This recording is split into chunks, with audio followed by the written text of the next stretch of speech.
Et donc nous avons ces deux mondes, le moi et le soi, l'espace sans-temps et l'espace temporel.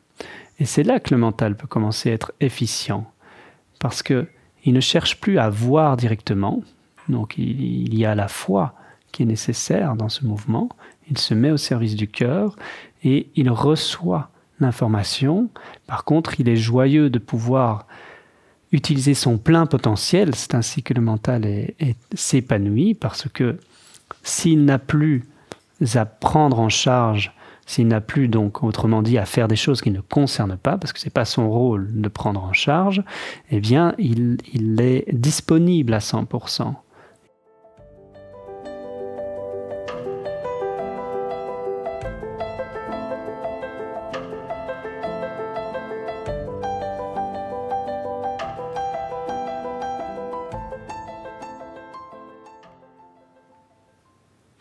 Le moi, le mental, ce socle de l'ego est un outil pour pouvoir créer. C'est comme votre pinceau, vous pouvez créer avec ça.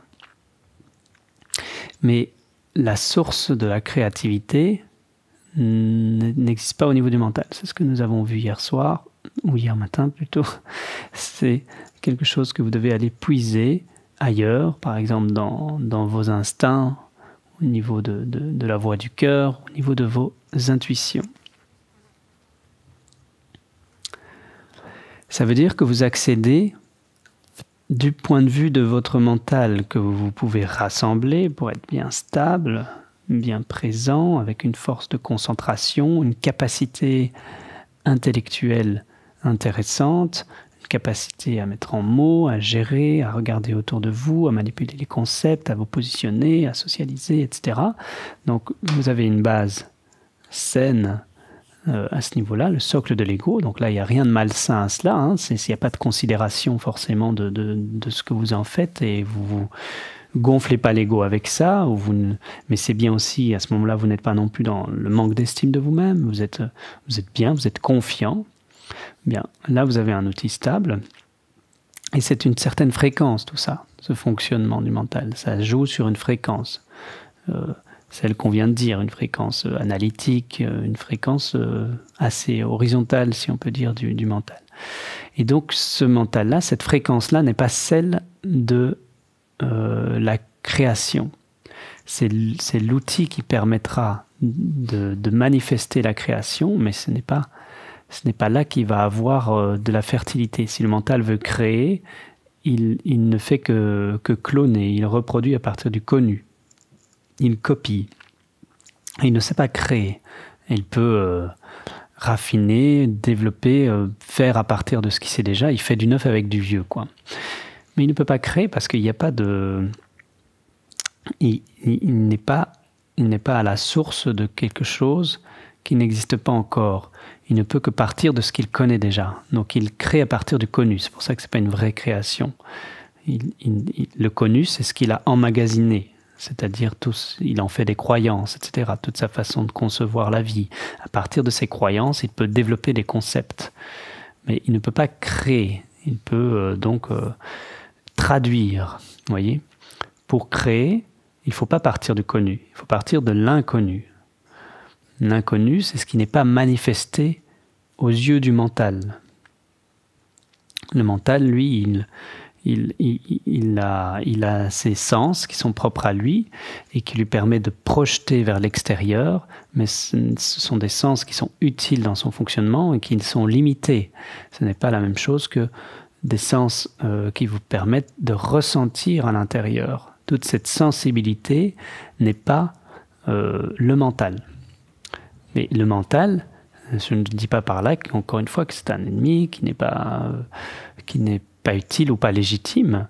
Le mental, pour bien fonctionner, doit être connecté à cette sensibilité. Mais il ne joue pas le rôle de la sensibilité. Le mental joue le rôle de pouvoir en faire quelque chose dans la matière. Il joue le rôle de passer l'information, de la mettre en forme, et pour que cette information puisse toucher, mais il a besoin d'être connecté à la sensibilité. Mais la sensibilité, ce sera du yin, donc c'est ce qu'on a vu hier, vos instincts, votre cœur surtout, peut-être, quand on parle de sensibilité, les instincts aussi, mais de vos instincts, oui. Mais votre âme, pour pouvoir vraiment avoir cette sensibilité, elle doit se connecter à votre cœur. Vous voyez, si votre âme est enfermée par le mental, qui à ce moment-là sera dans l'ego, dans un ego déséquilibré, j'entends, qui veut donc contrôler, prendre en charge, etc. Il va prendre en charge ses mémoires karmiques, plus ou moins inconsciemment, mais il sait ce qu'il va faire, il a des problèmes et il va les gérer, et ça vient de ses mémoires karmiques, ces problèmes. Et l'âme, du coup, a des difficultés à connecter ces informations qui viennent du haut, donc qui viennent de la lumière forcément, donc qui sont passées par le cœur, parce que c'est sa source, hein, l'âme est née de là. Mais elle a des difficultés à donner ça, donc il va surtout ressentir des émotions. Donc à ce moment-là, l'émotion n'est pas de la sensibilité, directement en essence, je veux dire, même si l'émotion découle directement de la sensibilité, bien sûr. Un être sensible a des émotions.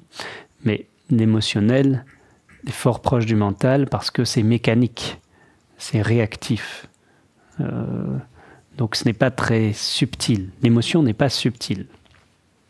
L'émotion vous met en mouvement, vous fait réagir, et puis l'émotion, ça peut être de la violence aussi. Hein. L'émotion n'est pas forcément unifiée. L'émotion peut créer de la séparation.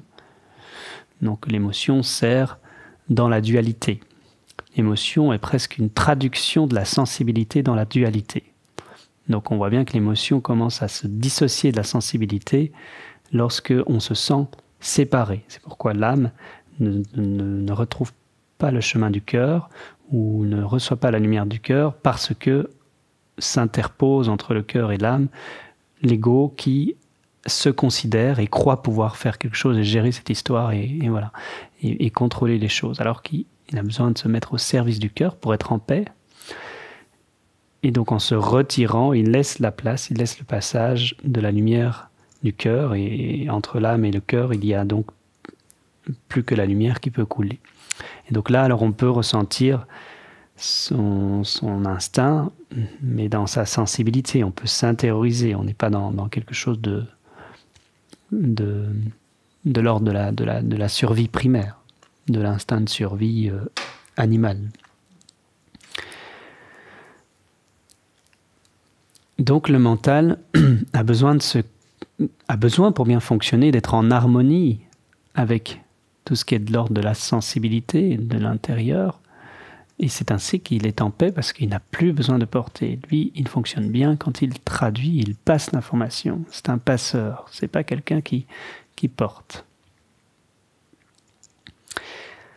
Alors, on peut essayer peut-être ce matin d'évoquer cette relation du coup qui existe entre deux fréquences. Bon, on va simplifier, il y en a plusieurs, mais en tout cas entre deux mondes différents, deux bandes de fréquences différentes, puisqu'il y a celle du mental qui lui passe l'information, et puis il y a l'autre fréquence qui lui donne l'information, qui est un autre monde. Celui du mental, on vient d'en parler, vous connaissez bien comment ça fonctionne, hein, tout ce système de croyances, tout ce qu'on vient de dire, positionnement, traduction, conceptualisation, etc.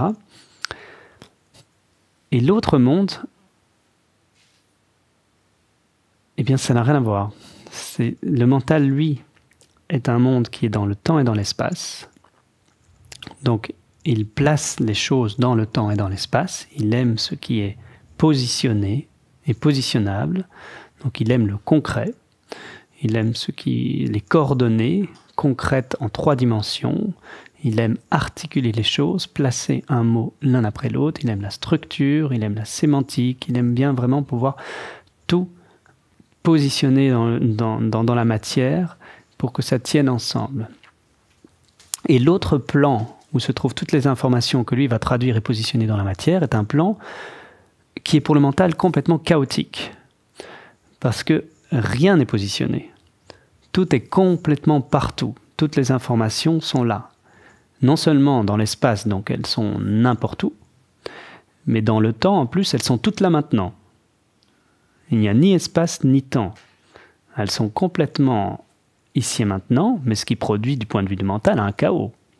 Rien n'est ordonné, rien n'est organisé, mais il y a tout. Donc le mental, ce qu'il fait, c'est simplement c'est comme si cet ensemble d'informations va couler au travers du goulot du mental, et en sortant par le mental, les choses vont sortir ordonnées, positionnées dans l'espace et dans le temps. Le mental donne des coordonnées spatio-temporelles à cette information hors temps. Et c'est ainsi qu'on la comprend dans la matière, dans notre monde. Il faut passer par là. C'est un traducteur, le mental. C'est un traducteur d'informations qui ne sont pas directement visibles dans l'expérience des formes. Cet autre plan est donc proche du non manifesté. La manifestation, c'est ce qui est justement concret, positionnable dans le temps, dans l'espace. Ce qui n'est pas manifesté, c'est ce qui est hors du temps, ce qui devient potentiel. Ce n'est pas manifesté, c'est en potentiel. Le mental traduit cette manifestation. Pour être un peu plus exact, mais on ne va pas aller dans ces détails, il y a déjà des manifestations avant le mental, mais le mental traduit cette manifestation dans la matière. Avant, c'est des plans plus diffus et plus éthérés, mais il n'y a pas rien avant le mental. Mais le mental n'est pas la source de la manifestation, hein, c'est pas ce que j'ai dit.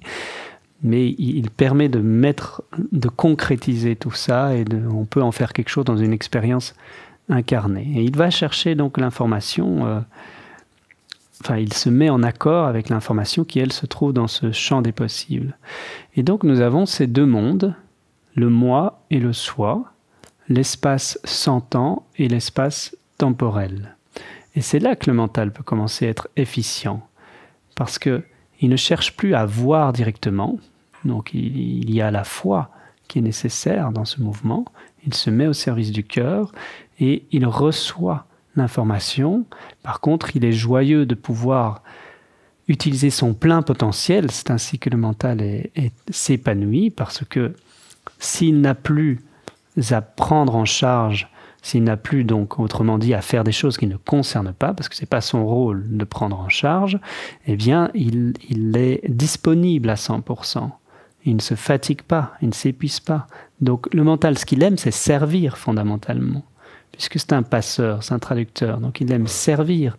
Donc c'est là qu'il s'épanouit. Et quand il prend en charge, eh bien, il ne peut plus servir parce qu'il doit d'abord faire ça. Il a toujours plein de choses à faire, ce qui fait qu'il ne peut pas s'occuper de sa tâche première et donc il n'est pas épanoui. Et ça le brime, ça le tend, ça le contracte, ça le stresse parce qu'il ne peut pas être heureux s'il ne peut pas directement créer de la joie parce qu'il sert, c'est-à-dire qu'il connecte, il aime connecter. Servir, c'est connecter. Hein. Servir, c'est aimer, servir, c'est connecter. C'est mettre en relation, c'est partager. Ça veut dire qu'en fait, c'est juste qu'on laisse la lumière s'étendre et se reconnaître. La lumière qui est l'unité. Donc forcément, ça crée de la connexion. Et donc c'est ce qu'il aime. Et s'il doit s'occuper d'abord de ceci, en devenant de plus en plus fermé sur lui-même, il ne peut pas créer cette connexion. Donc là, tout d'un coup, on lui décharge de tout ça, on lui dit « t'occupe pas, on s'en charge, ça t'as pas besoin de le faire, ça non plus, fais juste ce que tu aimes, pourquoi tu sens que tu es fait. » Et du coup, le mental, il peut être... tous les neurones fonctionnent simplement parce que quand il rentre en harmonie, le paradoxe, c'est que si peut-être on peut être plus performant parce qu'on est plus disponible, en fait, on s'épuise moins. Le cerveau est plus froid, il est plus calme. Tandis que quand on s'occupe de plein de choses différentes, plein de choses à faire, eh bien, le cerveau chauffe. Alors qu'il est moins performant, il chauffe plus, il surchauffe. Donc, il y a vraiment de l'épuisement. Donc, c'est dans le calme qu'on est le plus efficace, pas dans l'agitation.